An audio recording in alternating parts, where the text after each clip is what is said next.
చాలా సంతోషంగా ఉంది నా ఆత్మీయ తండ్రి మందిరానికి నేను వచ్చినందుకు. ప్రసన్న బ్రదర్ నాకు 2008లో పరిచయం అయ్యారనమాట. నేను ట్రిపుల్ ఐటీ న్యూజివీడ్లో చదువుకున్నాను. అప్పుడు నాకు పరిచయం అయ్యారు. అప్పటి వరకు నేను చిన్నప్పటి నుంచి దేవుణ్ణి నమ్ముకున్నాను, కానీ ఏదో అలవాటుగా ఆచారంగా మాత్రమే దేవుణ్ణి ఆరాధించేదాన్ని. కానీ ప్రసన్న బ్రదర్ ఒక్కసారి దేవుడు నా జీవితంలోనికి ఎంటర్ చేసిన తర్వాత అసలు నిజమైన దేవుడు అంటే ఏంటి, నిజమైన ఆత్మీయత అంటే ఏంటి, నిజమైన సత్యవాక్యం అంటే ఏంటి అనేది నేను కేవలం ప్రసన్న బ్రదర్ ద్వారానే తెలుసుకున్నాను. అందుని బట్టి దేవుడిని నేను ఎంతగానో స్తుతిస్తాను. ఎప్పుడు ఆయన ఫ్యామిలీ గురించి కూడా ఎప్పుడు ప్రార్థన చేస్తూ ఉంటాను. అయితే నేను కాలేజీలో నేనైతే చిన్నప్పటి నుంచి చాలా జ్ఞానం లేని దాన్ని, చాలా తిక్కల దాన్ని, చాలా తెలివి లేని దాన్ని, చాలా మాంద్యము కలిగిన దాన్ని. ఇటువంటి నన్ను ఆత్మీయ స్థితిలో చాలా బలపరిచి 6 సంవత్సరాలు ట్రిపుల్ ఐటీలో దేవుని సేవ చేసేలాగా చేశాడు. నిజంగా ఎంత గ్రేట్ అంటే మేము ఇద్దరితో మొదలేసాం. ఇంటర్ చదివేటప్పుడు ఇద్దరితో మొదలేసాం ప్రార్థన అనేది.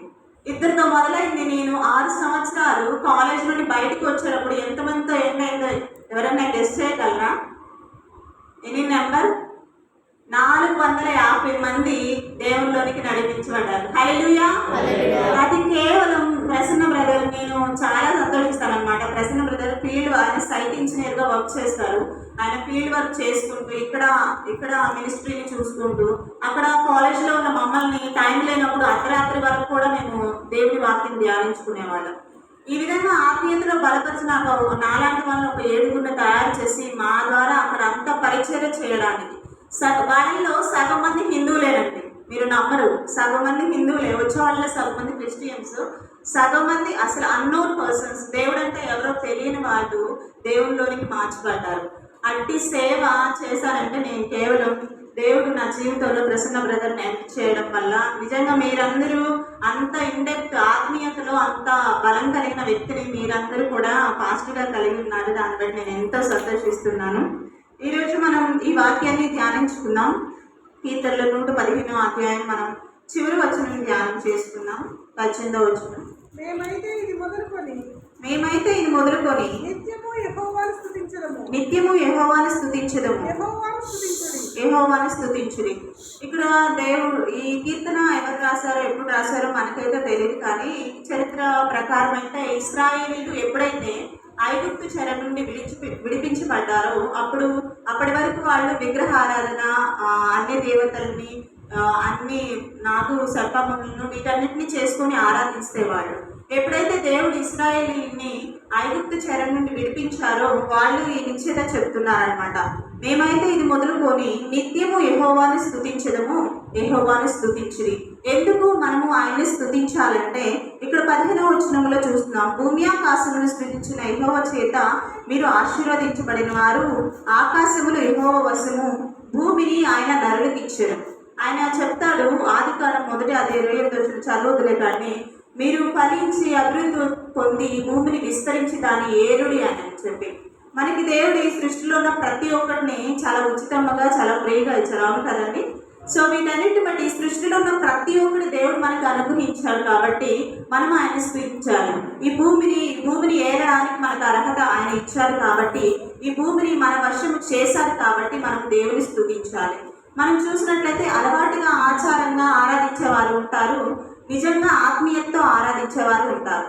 మనం చూసినట్లయితే యెహోషువ ఒక నిశ్చయత కలిగి ఉన్నారు. మీరందరూ ఎవరు సేవిస్తారో నాకైతే తెలియదు, కానీ నేను నా కుటుంబమును యెహోవాను మాత్రమే సేవించదును అనేటువంటి నిశ్చయతను కలిగి ఉంటారు. ఎందుకు అతను అలా కలిగి ఉన్నారంటే, అందరూ మాటలు లేని విగ్రహాలు మన ముందు వచ్చినాలో చూస్తుంటే ఆ విగ్రహాలకి కను నుండి చూడవంట, చెవు నుండి వినవంట, నోరు నుండి మాట్లాడవంట. ఇటువంటి మాట్లాడని వాటితో వాళ్ళందరూ ఆరాధిస్తారు. సో మీరందరూ ఎవరినైనా సేవించాలి, నాకు అనవసరం, కానీ నేను నా కుటుంబము యెహోవాని మాత్రమే సేవిస్తారు అని చెప్తారు. అట్టి నిశ్చయతను బట్టి యెహోషువ ఇశ్రాయేలీలతో వెళ్తున్నప్పుడు వారికి ఎరుక కూడా అడ్డొస్తుందండి.